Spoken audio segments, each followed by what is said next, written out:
कभी शराब नहीं पी, कभी सिगरेट नहीं पी, लेकिन फिर भी कैंसर हो गया। ऐसा कैसे हो सकता है? कैंसर को बेहतर समझने के लिए हमें इंसानों की बॉडी के अंदर मौजूद सेल्स को समझना होगा। हर दिन 330 बिलियन सेल्स हमारी बॉडी के अंदर मरते हैं और नए जन्म लेते हैं। जब युवराज सिंह को कैंसर हुआ, जब संजय दत्त को कैंसर हुआ, तो कीमोथेरेपी कराते वक्त भी एक्सरसाइज कर रहे थे। इस लेवल का डेडिकेशन होना जरूरी है।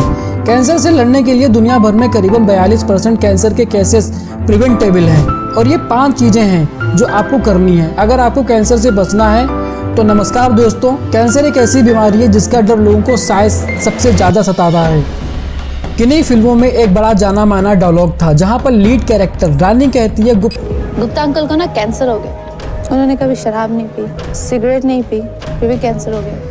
इससे अच्छा तो पी लेते। गुप्ता अंकल ने कभी भी शराब नहीं पी, कभी भी सिगरेट नहीं पी, उन्हें कैंसर हो गया, इससे अच्छा तो वो पी लेते। ऑब्वियसली एक कॉमेडी सीन था ये, लेकिन बहुत से लोग के दिमाग में यही बात एक्चुअल में होती है। कई लोग किसी ऐसे इंसान को जरूर जानते होंगे जिसने अपनी पूरी जिंदगी में कभी ना कभी शराब नहीं पी, कभी स्मोक नहीं किया, लेकिन फिर भी उन्हें कैंसर हो गया। ऐसा कैसे हो सकता है? दूसरी तरफ ऐसे भी इंसान हैं जिन्होंने जिंदगी भर स्मोक किया, शराब पी, फिर भी उन्हें कैंसर नहीं हुआ। सच बात यह है दोस्तों कि कैंसर अपने आप में एक बड़ा कॉम्प्लेक्स के रिस्क को बढ़ाते हैं, जैसे कि liver cancer, breast cancer, oesophagus cancer और स्मोकिंग से लंग कैंसर और माउथ कैंसर, थ्रोट कैंसर और पैंक्रियास कैंसर जैसे 16 अलग अलग कैंसर टाइप का रिस्क बढ़ता है। लेकिन कैंसर सिर्फ 16 प्रकार के ही नहीं होते, बल्कि 200 से ज्यादा अलग अलग टाइप के कैंसर होते हैं। डिपेंडिंग अपॉन ये हमारे शरीर में कहाँ से स्टार्ट होता है। तो अल्कोहल और स्मोकिंग डेफिनेटली 2 बड़े कारण है कैंसर के पीछे, लेकिन इसके अलावा भी कैंसर के बहुत से कारण हैं। क्या है या कारण जिन्हें हटाकर आप अपने कैंसर होने का रिस्क कम कर सकते हैं? तो एग्जैक्टली ये बीमारी कैसे काम करती है और क्यों इंसानों के लिए इतनी हानिकारक होती है, आज के इस वीडियो में आइए कैंसर को गहराई से समझते हैं।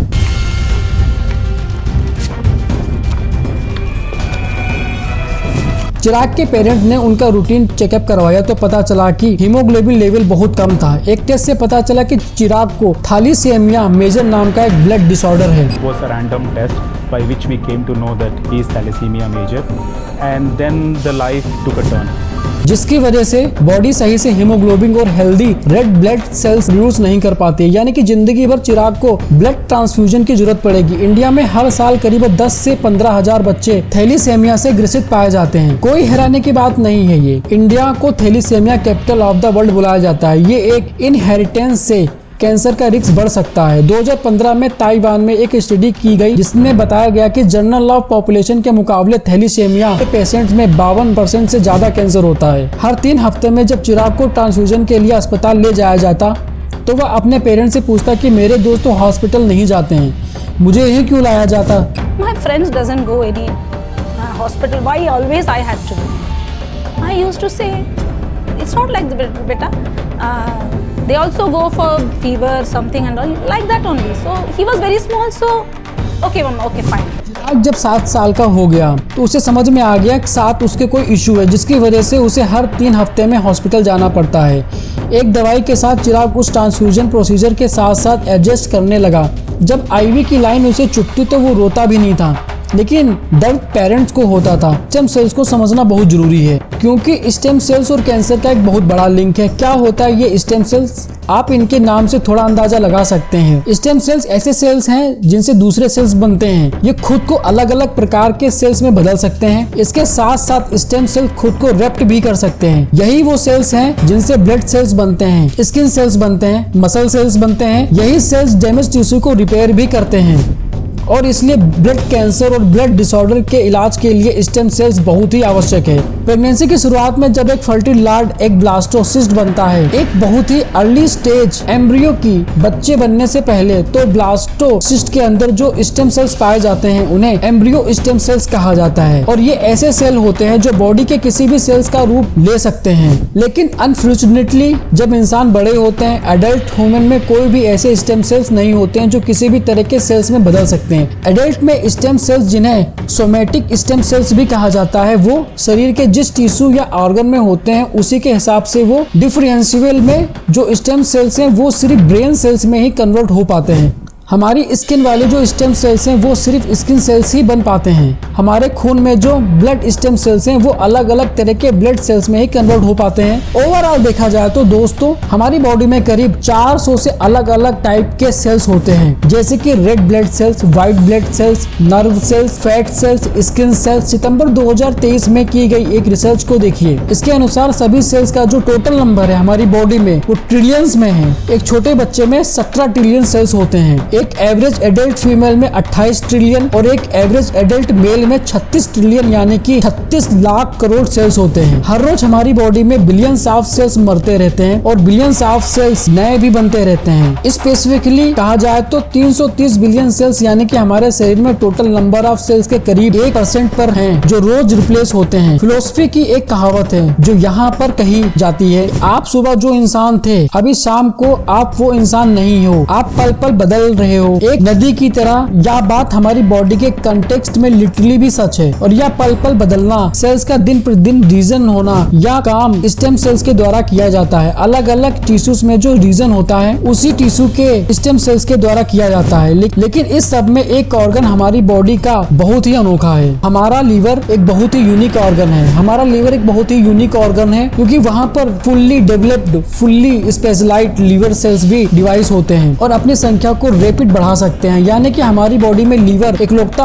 ऑर्गन है जो छिपकली की पूंछ की तरह काम करता है। छिपकली की पूंछ अगर काट दे तो वो दोबारा से ग्रो हो जाती है। ऐसे ही हमारी लीवर का अगर 90% हिस्सा भी आप काट के फेंक दो तो दोबारा से वो ग्रो हो जाएगी हमारी लीवर। लेकिन इसका मतलब ये नहीं कि लीवर खराब नहीं हो सकती। अगर आप ये कहोगे कि बियर शराब तो है ही नहीं, वाइन सेहत के लिए अच्छी होती है, या फिर आप उन लोगों में से हो जो ये कहते हैं कि मैं तो एक ही बारी में इतने 60 गटक जाता हूँ। अल्कोहल पीने से लीवर पर सबसे ज्यादा बुरा असर पड़ता है और लीवर कैंसर का रिस्क भी बहुत ज्यादा बढ़ जाता है। लेकिन सिर्फ अल्कोहल ही नहीं, अगर आप जंक फूड खाते रहोगे, अपना वेट बढ़ाते रहोगे, हर्बल के नाम पर कुछ भी अपने शरीर में डालते रहोगे तो आपको भी लीवर प्रॉब्लम हो सकती है। इंडिया में हर साल लगभग 27 लाख लोग मारे जाते हैं लीवर डिसीज की वजह से, जो दुनिया की लीवर डिसीज रिलेटेड डेथ का 18.3 है। लेकिन स्टेम सेल्स और रीजनरेशन के टॉपिक पर वापस आए तो एक बात क्लियर करनी जरूरी है कि हमारी बॉडी में अलग अलग टाइप के बॉडी सेल्स हैं। उनका खुद को रिन्यू करने का, रीजनरेशन करने का जो रेट है वो अलग अलग होता है। जैसे कि मई 2008 की इस मेजर स्टडी ने बताया कि हर साल बॉडी के 10% पर फैट सेल्स रिप्लेस होते हैं। इसका मतलब बॉडी के अंदर सारे फैट सेल्स को रिप्लेस करने में करीब 10 साल का समय लगता है। एक बड़ा इंटरेस्टिंग साइड टॉपिक है यहाँ पर, क्या हमारे ब्रेन सेल्स भी रीजनरेशन कर सकते हैं? इस पर काफी समय से साइंटिफिक डिबेट रही है। माना जाता है कि हमारे दिमाग में ज्यादातर न्यूरॉन्स हमारे बर्थ के समय तक ही बन पाते हैं, लेकिन रिसेंट रिसर्च ने इंडिकेट किया है कि एक लिमिटेड न्यूरोजेनेसिस यानी कि ब्रेन सेल्स का रीजनरेशन होना दिमाग के केवल 2 हिस्सों में देखा गया है। एक है हिप्पोकैम्प जो हमारी मेमोरी, लर्निंग और इमोशंस में इन्वॉल्व होता है। दूसरा ऑल्फैक्टरी बल्ब जो स्मेल करने के लिए रिस्पॉन्सिबल है। There are 2 regions where new neurons are made throughout life. दिमाग के दूसरे न्यूरॉन्स रीजनरेशन नहीं कर सकते, जिंदगी भर वैसे ही वैसे बने रहते हैं। और ब्रेन के अलावा स्पाइनल कार्ड, हार्ट और जॉइंट्स में भी बहुत ही कम रीजनरेटिव कैपेसिटी देखी गई है। इसलिए अगर इन जगहों में आपको कोई बीमारी होती है या चोट लगती है तो वो बहुत हानिकारक होती है। लेकिन इसके अपोजिट कई ऐसी बॉडी सेल्स हैं जो बहुत फास्ट रीजनरेशन करते हैं, जिन्हें पूरा कंप्लीट और ओवरऑल करने में बहुत कम समय लगता है। जैसे कि हमारी स्किन सेल्स, हर रोज हमारी body 500 million skin cells generate करती है। इसका मतलब पता है कि हर 4 हफ्ते में हमारी पूरी स्किन रीजनरेट हो जाती है और 4 हफ्ते भी परफेक्ट रीजनरेशन टाइम नहीं है। हमारी इंटेस्टाइन के अंदर की जो लाइनिंग है वो केवल 5 से 7 दिन में पूरी तरह रीजनरेटमेंट हो सकती है। नए ब्लड सेल्स 1 सेकेंड में 2 से 3 मिलियन प्रोड्यूस हो सकते हैं। इसका एवरेज लाइफ स्पेन सिर्फ 120 दिन का होता है। स्टेम सेल्स में भी कुछ को रेप्ट करने का और इस तरीके से सेल्स रिन्यूअल का पोटेंशियल होता है। जरा सोच के देखो कि ये कितनी अमेजिंग बात है। हमारा शरीर कैसे हमें कॉन्स्टेंटली नया करने की कोशिश करता रहता है, कॉन्स्टेंटली नए सेल रीजनरेटमेंट करता रहता है। यही कारण है कि अगर आप कहीं गिर जाते हैं या खरोच लग जाती है तो कोई बड़ी चीज नहीं, क्योंकि हमारी स्किन सेल्स रीजनरेटमेंट हो जाती है। अगर आप ब्लड डोनेट करते हैं अपना, तो ब्लड वॉल्यूम यानी कि प्लाज्मा केवल 24 घंटे में रिस्टोर हो जाता है। जितने ही रेड ब्लड सेल्स आपने किसी और को दिए हैं, 4 से 6 हफ्ता में वो वापस आया। पूरा मामला है रिप्लेसमेंट का, रिपेयर का और रीजन का। लेकिन अगर ऐसा हो कि किसी सेल्स में जीन डैमेज हो जाए तो क्या होगा? अगर आप जीन को एक तरह से प्रोग्राम की तरह समझ सकते हैं, जिनमें डिटेल सेट ऑफ इंस्ट्रक्शन होती हैं सेल्स के लिए। अगर सेल्स की जीन्स में कुछ बदलाव आ जाता है या कोई एरर आ जाता है तो इसे म्यूटेशन कहा जाता है और इसी की वजह से सेल ग्रोथ डिस्टर्ब हो जाती है। ऐसी सिचुएशन के लिए हमारी बॉडी के पास कुछ ऑप्शन अवेलेबल होते हैं, कुछ मैकेनिज्म हमारी बॉडी के अंदर जो जीन डैमेज के खिलाफ फाइट करते हैं, जैसे कि P53 ट्यूमर सुप्रेस जीन्स। ये एक सिक्योरिटी गार्ड की तरह है। ये वाली जीन जो प्रोटीन प्रोड्यूस करती है वो डैमेज जीन्स को रिपेयर करने का काम कर सकता है। इसी तरीके से एक जीन होती है जो फिल्टर की तरह काम करती है। अगर कोई सेल बहुत पुराना या डैमेज हो जाए तो जीन उसे मरने की इंस्ट्रक्शन दे देती है।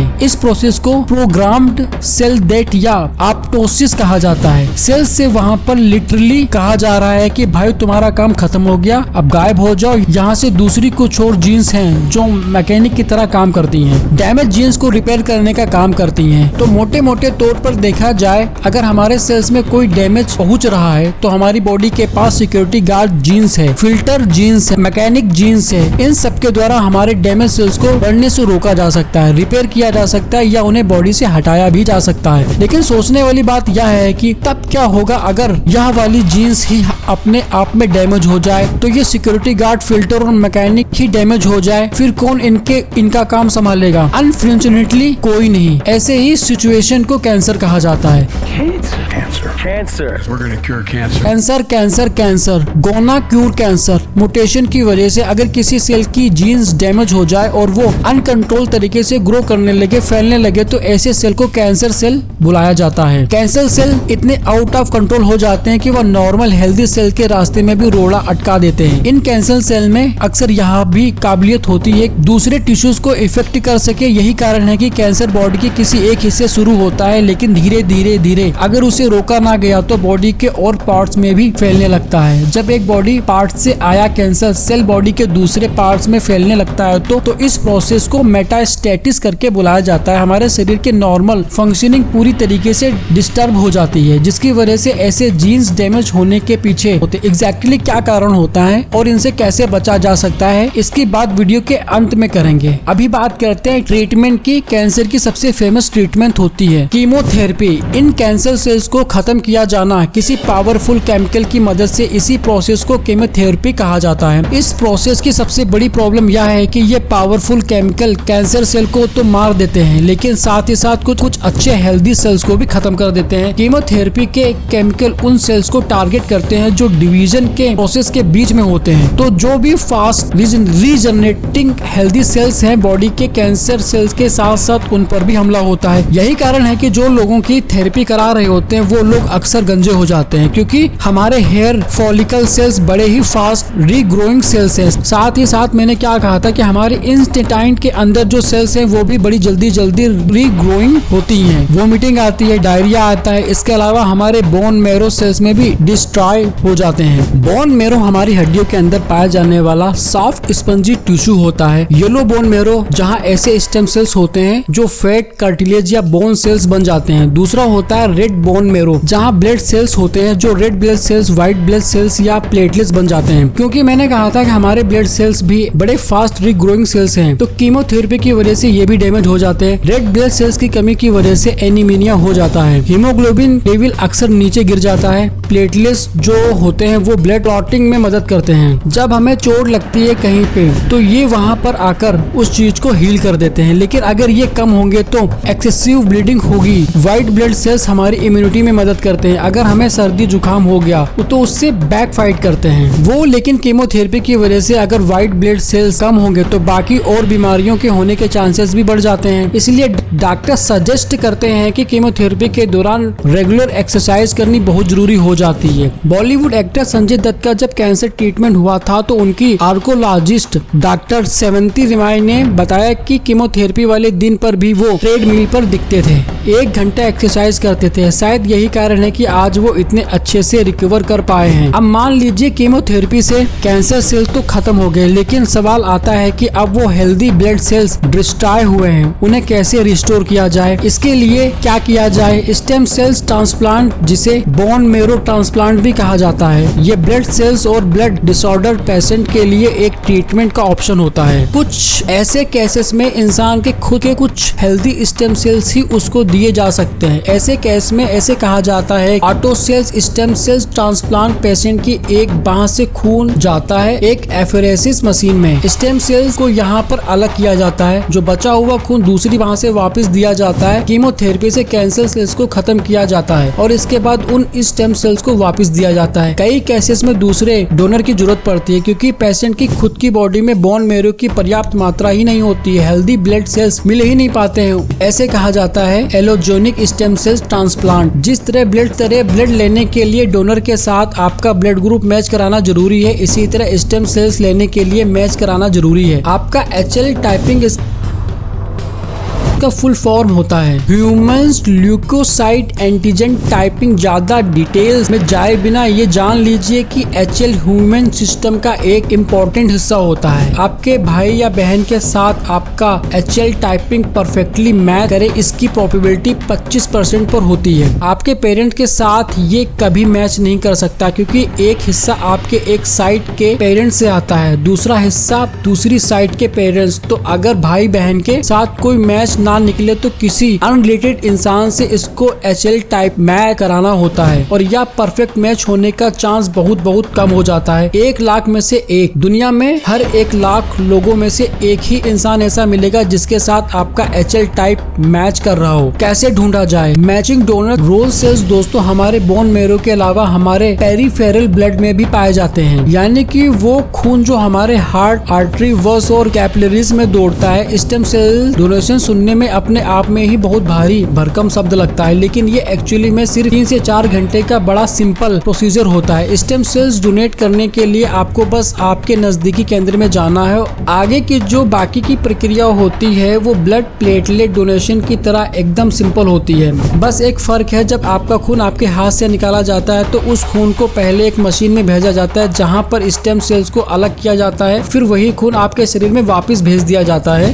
बेसिकली आपके ब्लड सेल से सिर्फ स्टेम सेल्स निकाल लिए जाते और फिर जो बाकी का खून होता है वो वापस आपकी बॉडी में आ जाता है। इस प्रोसेस को PBSC कहा जाता है, peripheral blood stem cells method. और जैसा हम जानते हैं कि स्टेम सेल्स खुद से रीजनरेट कर सकते हैं, तो कुछ ही टाइम बाद बॉडी आराम से स्टेम सेल्स को रीजनरेट कर भी लेती है। कुछ आखिर क्या कारण है कि कुछ सेल्स में इस तरीके का जीन्स डैमेज हो जाना? 3 मेन कारण बताए जाते हैं। सबसे पहला यह है कि इनहेरिटेंस से पैदा हुए हो। ऐसा यूजुअली तब होता है जब आप अपने पेरेंट्स से इस डैमेज जीन्स को इनहेरिटेंस पर ये म्यूटेंट जीन डेवलपमेंट हो गया। दुनिया में टोटल कैंसर केसेस में लगभग 5 से 10% केसेस इनहेरिटेंस की वजह से होते हैं, यानी कि बचपन से ये जीन्स आपके अंदर होती है। दूसरा कारण है कि एज।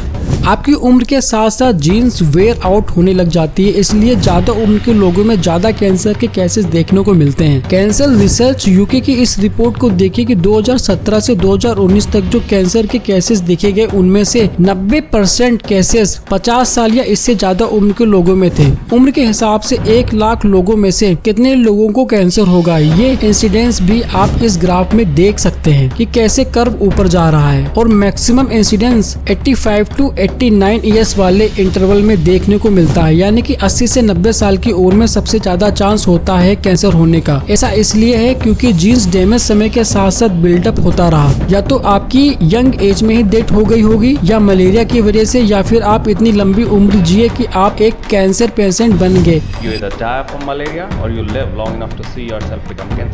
इसलिए कैंसर की बीमारी डेवलप्ड देशों में ज्यादा देखने को मिलती है डेवलपिंग के कंपैरिजन में, क्योंकि डेवलप्ड देशों में बाकी और बीमारियां कम होती हैं। अगर ज्यादा लंबी उम्र जी रहे हैं तो जीन डैमेज का रिस्क उतना ही ज्यादा बढ़ता चला जाता है। तो अफसोस की बात यह है कि जो दोनों कारण मैंने आपको अभी तक बताए, इन दोनों कारणों में आप कुछ कर नहीं सकते। जो जीन्स इरिटेंस बदल नहीं सकते, जो उम्र आपकी बढ़ रही है वो बढ़ते ही रहेगी, उसे आप रोक नहीं सकते। लेकिन जो तीसरा कारण है, इसको लेकर हम बहुत कुछ कर सकते हैं। यह है lifestyle cases. American cancer society के द्वारा की गई 2017 की इस एनालिसिस को देखिए, अच्छी खबर है कि 42% कैंसर के केसेस प्रिवेंटेबल हैं लाइफस्टाइल परफेक्ट की वजह से। करीबन 19% कैंसर के केसेस से जो दुनिया में लोगों को होते हैं वो सिर्फ स्मोकिंग की वजह से, 5.6% अल्कोहल की वजह से होते हैं। तो ये बात तो बड़ी क्लियर है कि सबसे पहले अल्कोहल और स्मोकिंग बिल्कुल भी नहीं करनी चाहिए। दूसरा, अगर आप ओवरवेट हैं तो सबसे पहले अपने वेट को कम करिए। ये देखिए 7.8%। तीसरा, यूवी रेडिएशन, करीब 7.8% केसेस यूवी रेडिएशन की वजह से होते हैं। सूरज की हार्मफुल अल्ट्रावायलेट रेज दोपहर के समय अपनी वेदर ऐप में देखा करो कि यूवी इंडेक्स कितना है। अगर यूवी इंडेक्स 5 से ऊपर है तो अल्ट्रावायलेट रेज बहुत ही डैमेजिंग हो सकती है आपकी स्किन के लिए। वही अल्ट्रावायलेट रेज आपके स्किन को डैमेज करके आपके डीएनए को डैमेज करती है, आपके जीन्स को डैमेज करती है, जिसकी वजह से स्किन कैंसर होता है।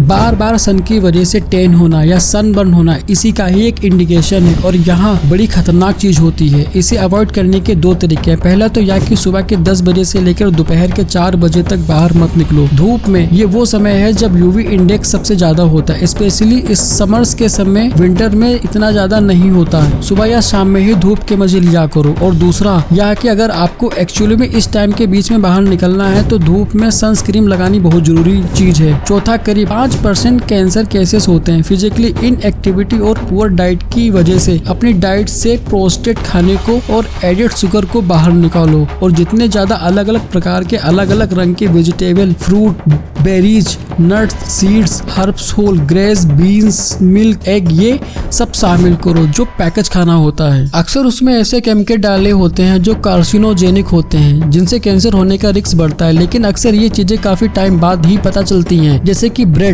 में पोटेशियम ब्रोमेट एक बड़ा ही फेमस एडिएटर है जो ब्रेड में डाला जाता है। बहुत समय तक उसे इस्तेमाल किया जाता था दुनिया भर में और सिर्फ पिछले 10 से 20 सालों में ही पता चला कि एक्चुअली में ये तो कार्सिनोजेनिक है। ब्रेड बनाने वाली कंपनी ने कहा कि अब से ये हम नहीं डालेंगे, लेकिन अभी तक जो हमने खाया उसका क्या। तमिलनाडु और गोवा के बाद अब कर्नाटक ने आर्टिफिशियल फूड कलरिंग पर बैन लगा दिया है। देखा गया कि कबाब में सनसेट येलो और कार्मोसन कलरिंग डाली जा रही थी। सनसेट येलो SCF एक ऐसा केमिकल है जिसका अगर यूरोपियन यूनियन में इस्तेमाल किया गया तो लेबल लगाना पड़ता है उस पैकेट पर कि बच्चे से रिलेटेड यहाँ पर हेल्थ वार्निंग है। SAPI की वेबसाइट पर आपको ऐसे केमिकल की लंबी लिस्ट मिल जाएगी जो पहले परमिटेड थे, लेकिन उसके बाद US के द्वारा बैन कर दिए गए। जैसे ही 2018 में स्टायरी, मार्सन, बेंजोफिनोन, चूर खाना खाओ, फ्रेश खाना खाओ और लोकल खाओ। फिजिकल एक्टिविटी, एक्टिव लाइफस्टाइल रखना काफी जरूरी है। रेगुलर एक्सरसाइज करते रहो जिससे स्ट्रेचिंग, कार्डियो और स्ट्रेंथ ट्रेनिंग तीनों तरीके की एक्सरसाइज होनी चाहिए। स्ट्रेचिंग बड़ा ऑब्वियस है जिसमें आप मसल को स्ट्रेच करते हो।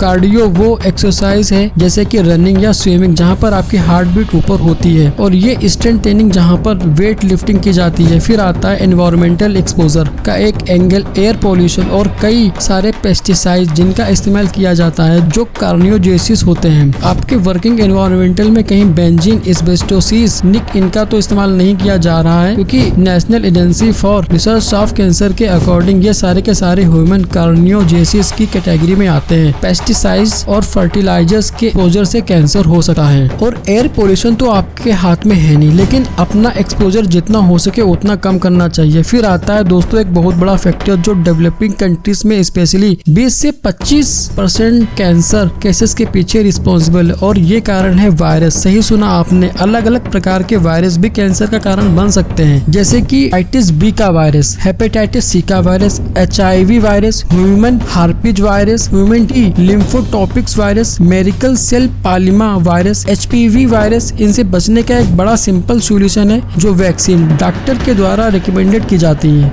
उन्हें लेना जरूरी है। हेपेटाइटिस बी की वैक्सीन लगवाई है आपने? क्या हेपेटाइटिस सी की वैक्सीन लगवाई है आपने? अक्सर ये वैक्सीन बचपन में ही लग जाती है लोगों को, लेकिन HPV एक नई वैक्सीन आई है। HPV वायरस से प्रोटेक्ट करने के लिए ये लगवानी जरूरी है। तो इन सब बातों का ध्यान रखिए दोस्तों। अगर आप इन सब पॉइंटों को ध्यान रखेंगे तो आपका और आपकी फैमिली का कैंसर रिस्क बहुत ही हद तक कम हो जाएगा। दूसरा, ब्लड कैंसर के मरीजों को बचाने का तरीका तो मैंने आपको आज ही बता दिया है। आप आज ही जाकर DKMS में रजिस्टर कीजिए, जिसका लिंक डिस्क्रिप्शन में मिल जाएगा। ऐसा करने से आप लाखों ब्लड कैंसर के मरीजों को जीने की उम्मीद दे सकते हैं। सितंबर का महीना ब्लड कैंसर और अवेयरनेस मंथ भी होता है। इसी कारण है कि मैंने ये वीडियो सितंबर में बनाया है, और बहुत बहुत धन्यवाद आप लोगों का।